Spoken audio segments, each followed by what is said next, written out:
प्रायोजक हैं बाबा Bhairavnath inter college पंचखुरा Azamgarh के प्रबंधक। शुरू से ही उत्तम शिक्षा व्यवस्था अनुशासन के लिए है लोकप्रिय है स्कूल से निकले छात्र शशि भूषण राय बीएचयू गोल्ड मेडल हासिल कर आईआईटी खड़गपुर में रिसर्च स्कॉलर के रूप में है अध्ययनरत। दुर्गेश राय एनडीए परीक्षा पास कर लेफ्टिनेंट पद पर है सेवारत। छात्रा शिवांगी सरोज ने दिल्ली विश्वविद्यालय के हंसराज कॉलेज में एंथ्रोपोलॉजी की 6 सीटों में प्रवेश पाकर बाबा भैरवनाथ इंटर कॉलेज पंचखुरा का नाम कर रही है रोशन। इसके अतिरिक्त इंजीनियरिंग मेडिकल शिक्षा विभाग सुरक्षा बल में स्कूल के बच्चे कर रहे हैं नाम।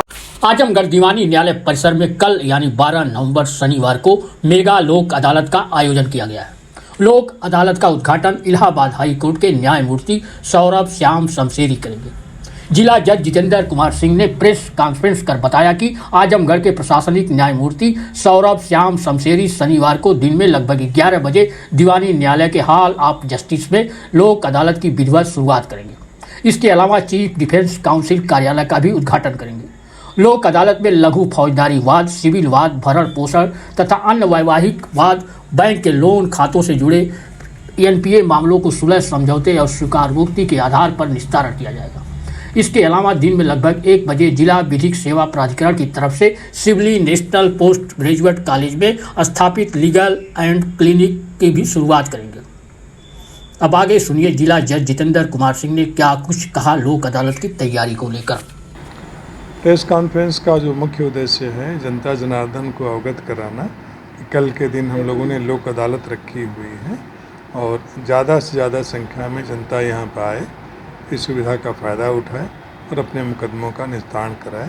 ख़ास तौर से जो छोटे मुकदमे हैं जिनका कि लंबे समय तक रखने का कोई औचित्य नहीं है, उन मुकदमों कोई स्पेसिफिक है कि पूरा सभी नहीं। इस लोक अदालत का जो नाम हम लोगों ने रखा है बृहद लोक अदालत या अंग्रेजी में हम लोग मेगा लोक अदालत करते हैं।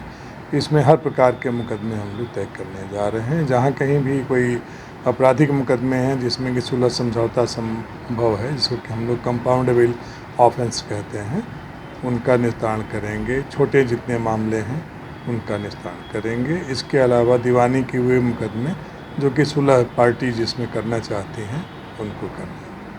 कितने मुकदमों को निस्तारण किए आप लोग लक्ष्य बनाए?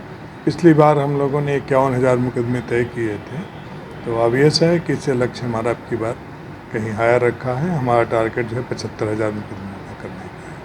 तो कोई चीफ गेस्ट भी आ रहे हैं?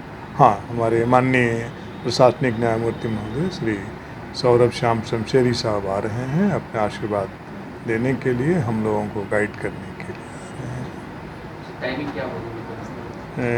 लोक अदालत का उद्घाटन हमारे यहाँ 10:40 पे है, 10:40 पे। डिटेल प्रोग्राम हम लोग आपके साथ शेयर करेंगे, अभी आज ही शेयर करेंगे हम लोग। इसके साथ ही एक और अच्छा जो यहाँ के जनपद न्यायपालिका के इतिहास में पहली बार होने जा रहा है, legal aid defence council system का उद्घाटन होने जा रहा है, जिसमें कि पहले से जो एक chief legal aid defence council रहेंगे, उनको असिस्ट करने के लिए एक डिप्टी रहेंगे और 2 लोग असिस्टेंट रहेंगे उनके, तो 4 लोग रहेंगे। और इनका काम ये होगा कि जो सेशंस के मामले जिसमें कि गरीब लोग हैं जिनका कोई वकील नहीं बन सकता, तो उन लोगों का बाकायदे हम लोगों ने इंटरव्यू लिया है। इंटरव्यू लेकर के करीब हम लोगों ने कितने लोगों का इंटरव्यू लिया था?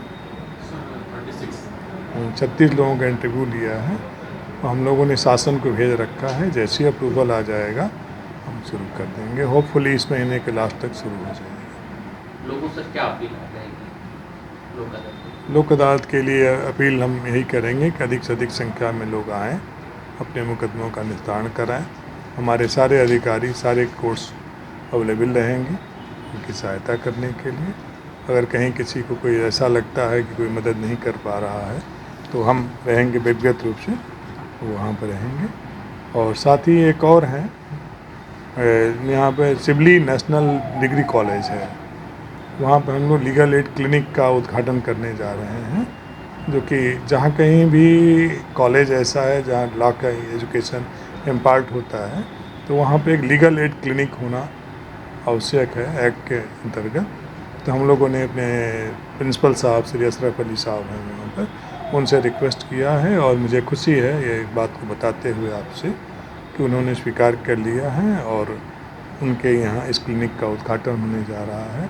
क्लिनिक का मुख्य उद्देश्य है जो कानून के जो छात्र हैं उनको कानून की सामान्य जो व्यवहारिक पहलू हैं उनसे अवगत कराना, और जो वहाँ पे कॉलेज के स्तर पर जो लोग जानना चाहते हैं उनको वो बताएं, उनका असिस्ट करें, और संभव हो तो न्यायालय भी उनको भेज सकते हैं। कल इसका जो उद्घाटन होगा इस तरह से जिले में जहाँ जहाँ भी लॉ कॉलेज है सब जगह स्थापित किया जाएगा। जहाँ जहाँ लॉ कॉलेज हैं वहाँ वहाँ स्थापित किया जाना चाहिए, लेकिन अभी सिविल डिग्री कॉलेज ने ही अपनी पहल किया है तो उनको हमने 1 नंबर पर रखा है। जैसे जैसे और भी लॉ कॉलेज आते जाएंगे हम उनको भी प्रेरित करेंगे कि आप भी अपने यहाँ लीगल एड क्लिनिक खोलें। इस खबर के प्रायोजक हैं जय बजरंग उच्चतर माध्यमिक विद्यालय फुलेहरा आजमगढ़ के प्रधानाचार्य। यहाँ पर है स्मार्ट क्लास की सुविधाओं के साथ बच्चों में प्रतिभा निभारने के लिए समय समय पर होती रहती है प्रतियोगिताएं। पढ़े बेटियां बढ़े बेटियां नारे के साथ सर्व शिक्षा अभियान के तहत 15 मार्च 2023 से शुरू होगा नया सत्र। नए सत्र में प्रवेश के लिए अभिभावक अभी से करें संपर्क। विद्यालय में बाल दिवस पर 14 नवंबर को होगा भव्य कार्यक्रम। मुख्य अतिथि के रूप में शामिल रहेंगे विधान परिषद सदस्य ध्रुव कुमार त्रिपाठी। विशिष्ट अतिथि के रूप में शामिल रहेंगे जिला विद्यालय निरीक्षक उमेश कुमार त्रिपाठी। इधर निजामाबाद बार एसोसिएशन का आज अधिवक्ता भवन में शपथ ग्रहण समारोह का आयोजन किया गया। एल्डर कमेटी के चेयरमैन सुरभान गिरी ने पहले नवनिर्वाचित अध्यक्ष रणविजय राय को शपथ दिलाई। इसके बाद अध्यक्ष ने सभी नवनिर्वाचित पदाधिकारियों को पद और गोपनीयता की शपथ दिलाई। इस मौके पर एसडीएम निजामाबाद रवि कुमार, तहसीलदार राजीव कुमार, एसओ निजामाबाद दिनेश कुमार यादव का नवनिर्वाचित बार एसोसिएशन के पदाधिकारियों ने अंग वस्त्रम और माल्यार्पण कर स्वागत किया। इस मौके पर मिठाई लाल, प्रेम प्रकाश राय, मनोज यादव, महेंद्र पांडे, कमलेश राम, जयराम उपाध्याय, गगन कश्यप, खली कुज्जमा, राम आश्रय चतुर्वेदी, डॉक्टर शहनवाज खान सहित तमाम लोग मौजूद रहे। कार्यक्रम की अध्यक्षता भाजपा जिला अध्यक्ष ऋषिकांत राय ने की और संचालन संतोष गौड़ ने किया। विशिष्ट अतिथि के रूप में पूर्व बीजेपी जिला अध्यक्ष विनोद राय यहाँ शामिल रहे। वहीं मुख्य अतिथि के रूप में भाजपा प्रदेश उपाध्यक्ष विधान परिषद सदस्य विजय बहादुर पाठक शामिल रहे। मुख्य अतिथि विजय बहादुर पाठक ने कहा कि अधिवक्ता हित में सभी कार्य होंगे। यह भी कहा कि पीएम नरेंद्र मोदी और मुख्यमंत्री योगी आदित्यनाथ की डबल इंजन की सरकार से देश और प्रदेश में दोगुनी रफ्तार से विकास का कार्य चल रहा है।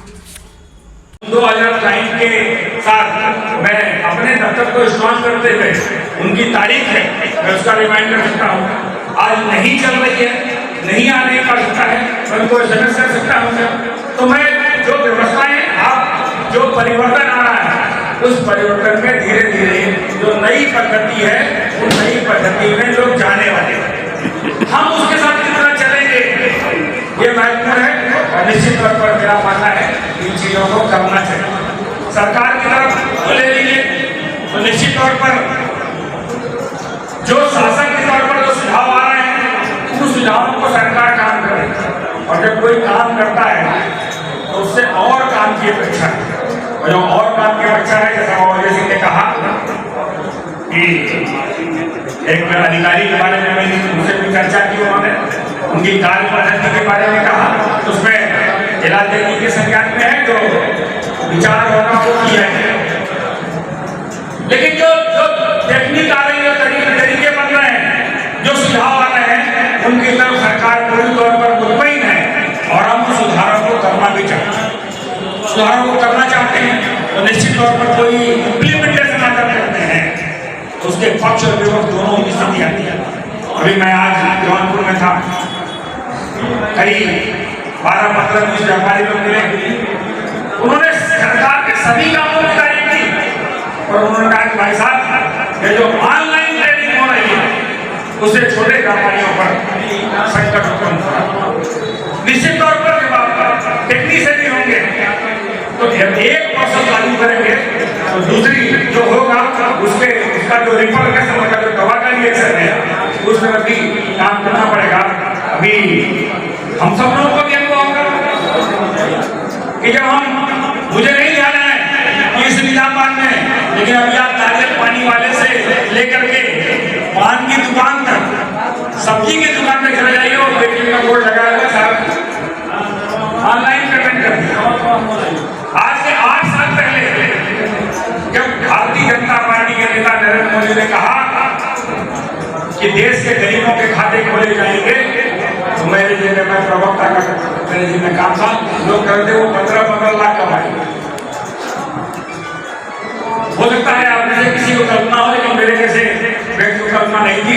लेकिन इन 8 वर्षों में भारत डिजिटल पेमेंट में विश्व में नंबर 1 हो गया है और किसी ने नहीं कहा। परिस्थितियां ऐसी बनी कि लोगों ने इसका प्रयोग किया, इसलिए धीरे धीरे जो स्थिति